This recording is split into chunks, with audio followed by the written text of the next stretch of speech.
Hello children, today I am going to teach you English will be subject. So let's continue. Poem 13 भाषा से नाम लिखिए। चूजा, पिल्ला, बिलोटा, सावक, बछड़ा। आपको ब्रैकेट दिया है, नीचे उदाहरण बताया है। गाय का बच्चा बछड़ा दिखाया है। गाय का बच्चा बछड़ा का नंबर। बिल्ली का बच्चा, बिल्ली का बच्चा, तो बिल्ली के बच्चे को क्या बोलेंगे? बिलोटा। बिलोटा, बिल्ली का बच्चा बिलोटा।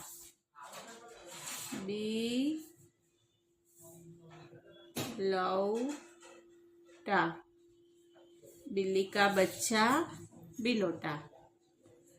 फिर ख में दिखाया है शेर का बच्चा। शेर का बच्चा सावक, शेर का बच्चा सावक। शावक, शावक, शेर का बच्चा सावक। मुर्गी का बच्चा, मुर्गी के बच्चे को क्या बोलेंगे? चूजा। चूजा, चूजा, मुर्गी का बच्चा चूजा। मुर्गी का बच्चा चूजा। फिर इसमें दिया है कुत्ते का बच्चा पिल्ला। कुत्ते का बच्चा पिल्ला। पिलोला। फिर से का नंबर। बिल्ली का बच्चा बिलोटा। शेर का बच्चा सावक, शेर का बच्चा सावक। मुर्गी का बच्चा चूजा, मुर्गी का बच्चा चूजा। कुत्ते का बच्चा पिल्ला, कुत्ते का बच्चा पिल्ला। 2 नंबर में नीचे दिए गए शब्दों के समान अर्थ वाले शब्द लिखिए। नीचे दिए गए शब्दों के समान अर्थ वाले शब्द लिखिए, यानी एक सेम जैसा समान शब्द लिखना है। क नंबर में दिया है माटी। माटी को और क्या बोलेंगे हम? मिट्टी। माटी, मिट्टी, मिट्टी, माटी, मिट्टी। चिड़िया, गोरैया, चिड़िया, गोरैया। गोरैया,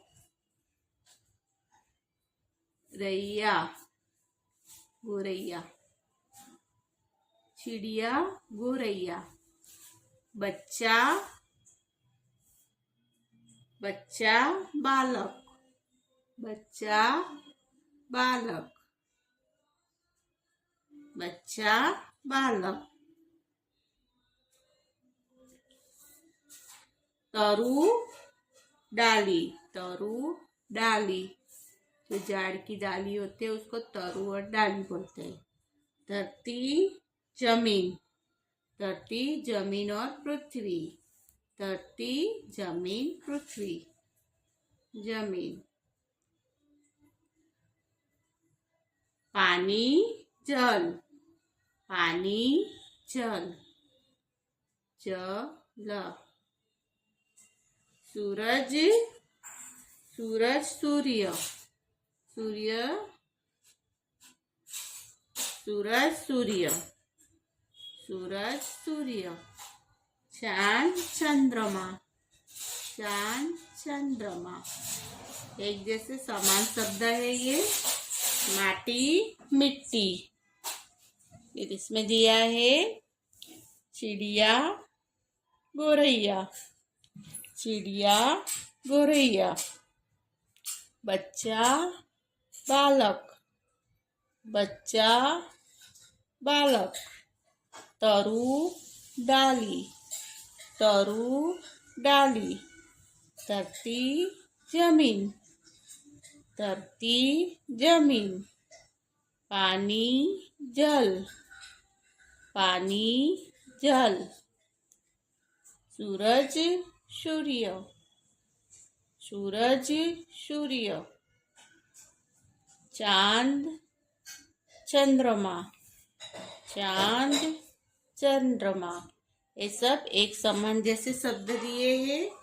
अभी नीचे दिया है रचनात्मक मूल्यांकन, रचनात्मक मूल्यांकन 2। आज तो बातों में इसमें दिया है, मेरी कलम से प्रकृति के विभिन्न अंशों जैसे सूरज, प्रकृति है वो सब, सूरज, चांद, चिड़िया, पेड़, नदी आदि से आप क्या सीख सकते हैं? अपने शब्दों में लिखिए। अपने शब्दों में बताना है कि सूरज से आप क्या सीख सकते हैं, चांद से, चिड़िया से, पेड़ से, नदी से, आदि से आप क्या, आदि यानी सब चीज दी है आपको प्रकृति के बारे में, उससे आप क्या सीख सकते हैं? अपने शब्द में लिखिए। अपने शब्दों में आपको बताना है। क में लिखा है सूरज से, सूरज से आप क्या सीख सकते हैं? तो हम ठीक समय पर काम करना सीख सकते हैं, क्योंकि सूरज सुबह में जल्दी अपने समय पर आ जाता है। तो सूरज से हम ठीक समय पर काम करना सीख सकते हैं। फिर चांद से क्या सीख सकते हो, उसके बारे में आपको बताना है अपने शब्दों में। ये चांद से आप क्या सीख सकते हो? तो चांद से हम अच्छा काम करके अपना नाम रोशन कर सकते हैं। चांद से हम अच्छा काम करके अपना नाम रोशन कर सकते हैं। चांद से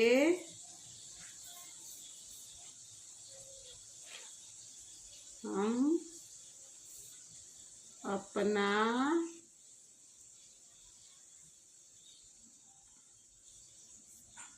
अच्छा काम करके, चांद से हम अच्छा काम करके, अच्छा काम करके अपना नाम रोशन करना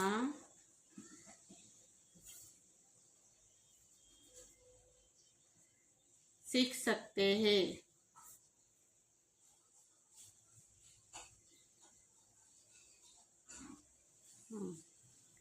चांद से हम अपना अच्छा काम करके अपना नाम रोशन करना सीख सकते हैं।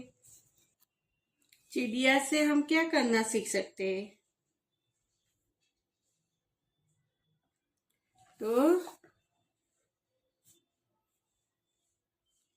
चिड़िया से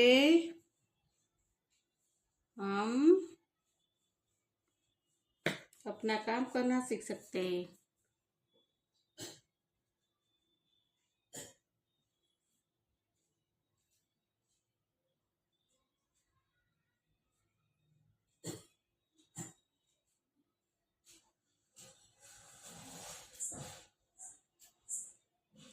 सकते हैं। पेड़ से, पेड़ से हम क्या करना सीखते हैं? तो पेड़ से हम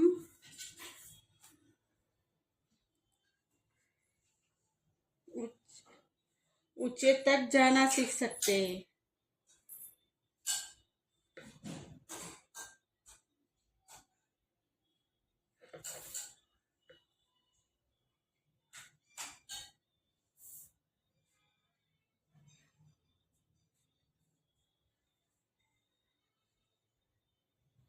नदी से हम क्या सीख सकते हैं? नदी से हम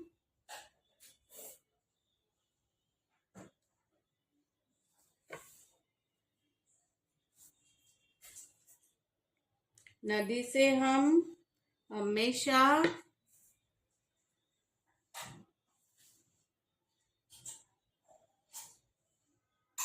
आगे बढ़ना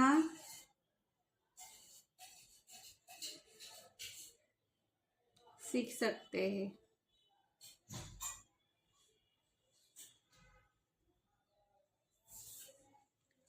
पहाड़ से हम क्या सीख सकते हैं?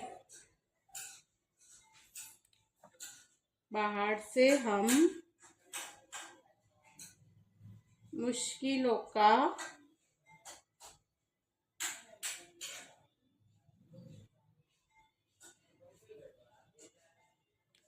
सामना करना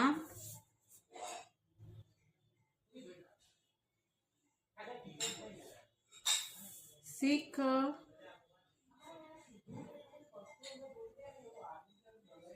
सकते हैं।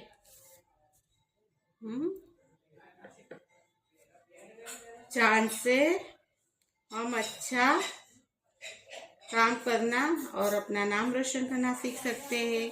चिड़िया से हम अपना काम करना सीख सकते हैं। पैर से हम ऊंचे तक जाना सीख सकते हैं। हम हमेशा आगे बढ़ना, नदी से हम हमेशा आगे बढ़ना सीख सकते हैं। पहाड़ से हम मुसीबतों का सामना करना सीख सकते हैं। नीचे पोयम दी है, उसको रीड करना है। नीचे दिए गए काव्यांश को पढ़कर पूछे गए प्रश्नों के उत्तर दीजिए। प्रश्नों के उत्तर देना है अपने को।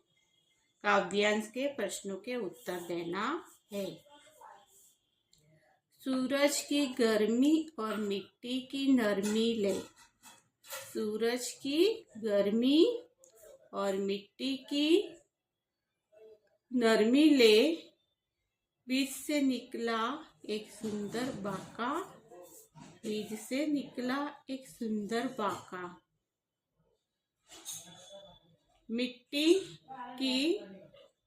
मिट्टी की चादर हटा उसने बाहर जाका। मिट्टी की चादर हटा उसने बाहर जाका। धरती में गहरे पाँव जमाकर, धरती में गहरे पाँव जमाकर, किरणों के हाथों में अपना हाथ थमाकर, किरणों के हाथों में अपना हाथ थमाकर, डगमग सा धीरे धीरे खड़ा होने लगा। डगमग सा धीरे धीरे खड़ा होने लगा।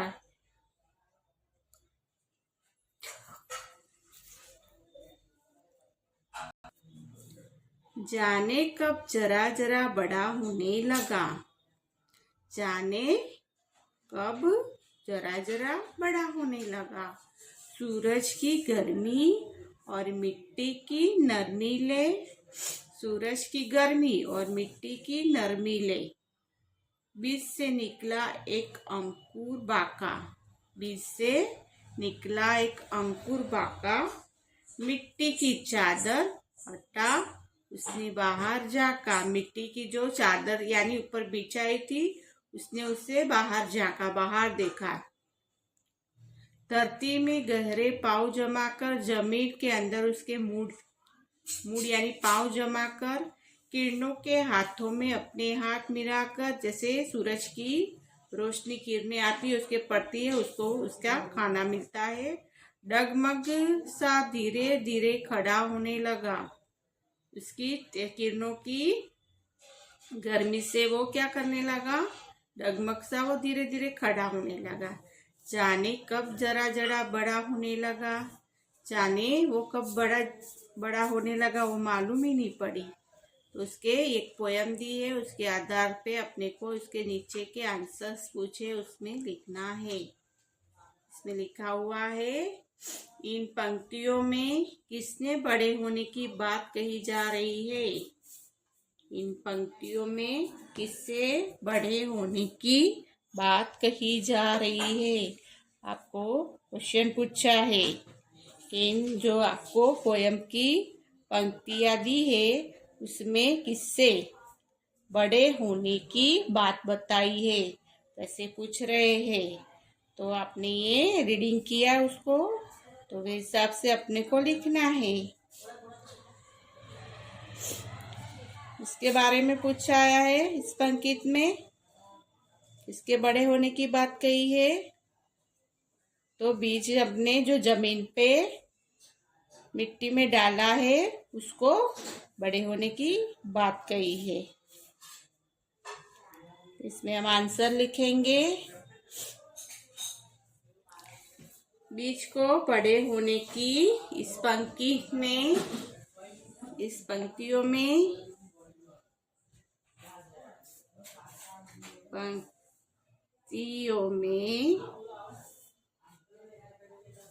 किससे बड़े होने की बात कही गई है? तो बीज को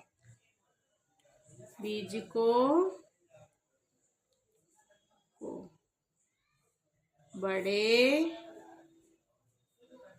होने की बात कही जा रही है। अंकुर का अर्थ क्या है? अंकुर का अर्थ क्या है? तो अंकुर यानी जो बीज है वो बाहर निकल रहा है, तो अंकुर का अर्थ बीज है। अंकुर का अर्थ बीज का दाना है। अंकुर का अर्थ बीज का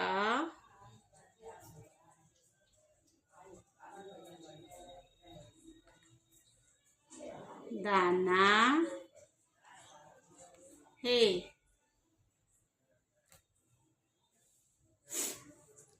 बढ़ने के लिए अंकुर ने किसी से सहायता ली?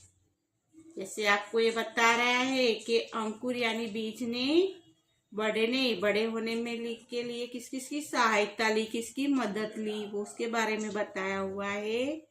तो बढ़ने के लिए अंकुर ने सूरज और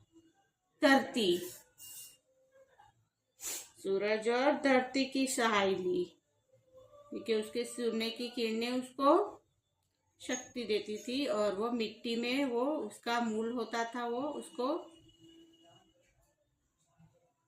मिट्टी में वो बीज पल रहा था, तो उसने बड़े होने में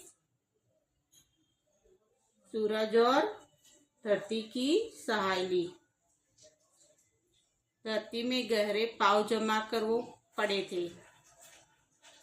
किरणों के हाथों में क्या कर रहा था? उसने हाथ में थमा था, उसने तेज किरणों से उसको रोशनी मिलती थी, उसको जीवन मिलता था। तो बढ़ने के लिए अंकुर ने किस किस के सहायता ली? तो बढ़ने के लिए अंकुर ने सूरज और धरती की सहायता ली। हम ऐसे उसके बारे में लिखेंगे। बढ़ने के लिए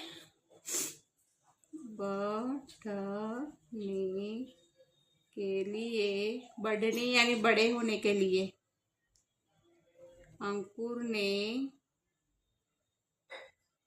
अंकुर यानी बीज का दाना किस किस की सहायता ली? सूरज और धरती की सहायता ली।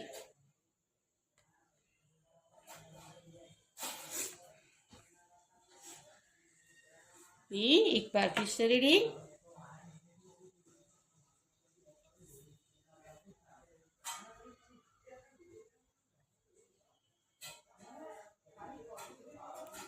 भाका का अर्थ होता है बीज फूटना। इन पंक्तियों में किससे बड़े होने की बात कही जा रही है?